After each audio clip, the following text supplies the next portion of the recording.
Salut à tous, c'est Julien. Troisième vidéo d'unboxing donc de la série WrestleMania Hollywood de Mattel, donc à vendre sur Inside actuellement. Donc après avoir fait The Rock, Matt Talking Randy Savage, on s'attaque finalement à The American Dream, Dusty Rhodes. Vous le reconnaissez donc, le père, le papa de Cody Rhodes. Cody Rhodes peut-être qui fera un retour Royal Rumble, on espère. Ça, c'est un autre sujet. Nous, on va s'attaquer à l'unboxing de la figurine de son père. C'est parti. Donc voilà encore une fois la boîte, comme toutes les autres, je vous la montre un petit peu en détail. Donc là, comme lors de la précédente vidéo où c'était Macho King, Randy Savage, là c'était lors de WrestleMania 6, son affrontement, donc où il était avec Sweet Sapphire et il avait affronté donc Macho King et Queen Cherry à WrestleMania 6. Du coup là la boîte encore une fois, l'image, oui il a même dans les mains le sceptre du King Randy Savage. Donc encore une fois, hein, le design de la boîte, il n'y a rien à dire, tout est beau. Donc la série WrestleMania Hollywood, donc WrestleMania 39, celui qui arrive avril prochain. J'ai une petite pub pour la WWE au passage. Donc non, vraiment cette collection, pour l'instant, toujours rien à dire, hein, les figurines, elles avaient l'air toutes incroyables. Randy Savage, The Rock, ça a pas manqué. Est-ce que Dusty Rhodes, ça fera pareil? On l'espère, et on va le voir tout de suite. Et voilà donc la figurine. Encore une fois, je vous ai épargné l'unboxing et croyez-moi, si vous aviez vu à quel point c'était galère, vous en seriez content. Hein. Honnêtement, je suis pas le maître de l'unboxing, mais voilà, je vais vous présenter la figurine et ça, c'est un peu plus important, je pense. Donc déjà, comme toujours, hein, on repasse les accessoires en revue. Donc, bon, comme vous le voyez, il a une main avec un doigt levé hein, pour la pose, bien sûr. J'ai laissé comme dans la pose qu'il y avait dans la boîte, juste pour vous. Encore un autre doigt levé, un de plus, mais pour la main droite ce coup-ci. Donc après, vous connaissez hein, tous les accessoires des mains. Donc là, on a deux points. Deux points, encore une fois. Et là, encore une autre main ouverte, mais ce coup-ci, c'est la main gauche. Et bon, comme d'habitude, je m'attarde pas trop là-dessus. Je pense que ça, on connaît. Bon, il y a également le buste. Le buste de Minjin qu'il faudra construire. Donc je vous le répète, hein, je vous montrerai dans une autre vidéo, hein, une fois qu'on aura fait tous les unboxings et qu'on aura toutes les pièces pour construire sa figurine.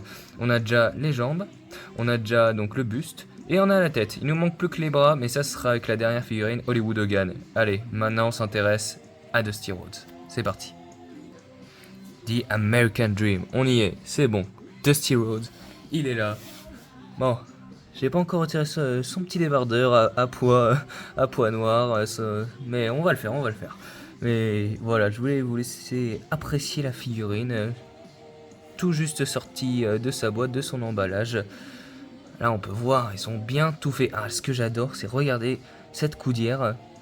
Oui, c'est comme ça qu'on dit, je crois. Bon, vous me corrigerez au pire dans la section commentaires. Et bien là, on voit bien les petits points jaunes. Et c'est vraiment les détails. C'est les petits détails qu'on pourrait ne pas y prêter attention. Mais honnêtement, quand on aime le catch, quand on aime la WWE, on aime les détails comme ça. On les aime. Et honnêtement, je trouve ça incroyable qu'ils aient vraiment repris tous les petits détails. Regardez même les genouillères. Là, voilà, les genouillères, je vous les montre là. Tous les petits pois, c'est pas grand chose, hein. Mais bon, on aime ça. On aime ça, nous les collectionneurs, on aime les petits détails.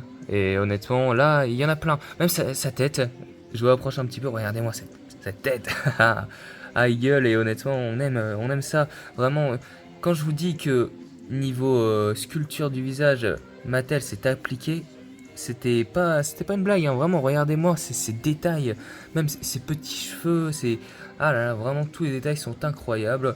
Et encore une fois, ils n'ont pas manqué, et ils ne l'ont pas manqué Mattel, c'est juste impressionnant comme les deux précédentes que vous pouvez aller voir toujours en vidéo au passage. Et j'espère que Hollywood Hogan, donc la prochaine, sera tout aussi spectaculaire. Mais avant de nous quitter, on va enlever son petit débardeur, c'est parti. Et voilà, donc sans son petit débardeur en tissu. D'ailleurs, j'apprécie hein, que Mattel ait mis certains vêtements en tissu. C'est quand même beaucoup plus simple et beaucoup plus agréable à retirer que ça en plastique. Malheureusement, on peut pas faire ça pour toutes les figurines, je sais, mais c'est quand même bien en tissu. Hein. Je tenais à préciser. Bon, donc voyons voir la figurine. Ils ont bien évidemment fait sa tache de naissance sur le ventre, si célèbre maintenant. ce que j'aime beaucoup avec cette série-là, c'est que vous savez, des fois, certaines Mattel sont un peu dures comment dire, au niveau des articulations, elles sont un peu dures une fois qu'on les ouvre et c'est avec le temps que ça se développe. Mais celle-là, cette collection, tout va très bien. Regardez, au niveau de l'abdomen, tout est bon. Au niveau des bras, pas de problème, hein. Tout est ok. Et ça, on apprécie beaucoup. Regardez les jambes, voilà. Tout bouge bien. Et ça fait plaisir quand même, hein. Parce qu'on va pas se mentir que des fois, quand ça bloque, on a peur de casser, du coup on n'ose pas trop forcer, ça fait qu'on a un bras bloqué. Mais là, non, cette série-là, vraiment Mattel a assuré et les articulations sont parfaites. Tout bouge parfaitement, rien ne casse. Encore heureux. Et donc voilà, donc si, je répète, hein, petit placement de produit, si vous voulez retrouver ces figurines, cet ensemble, n'hésitez pas, c'est sur Ringside Collectibles. J'espère donc que cette vidéo vous aura plu. Moi, en tout cas, ça m'a plu. Et donc, il nous en reste une dernière poireaude qu'on fera dans la dernière vidéo WrestleMania Hollywood. Ça sera donc Hollywood, justement, Hulk Hogan. Et après ça, encore une dernière vidéo, parce qu'on aura tout pour assembler Mean Gene Okerlund. Donc, n'hésitez pas à liker si vous avez aimé, bien sûr. À vous abonner, à laisser un commentaire. Mais en tout cas, ça m'a fait plaisir. C'était Julien. Et je vous dis à la prochaine.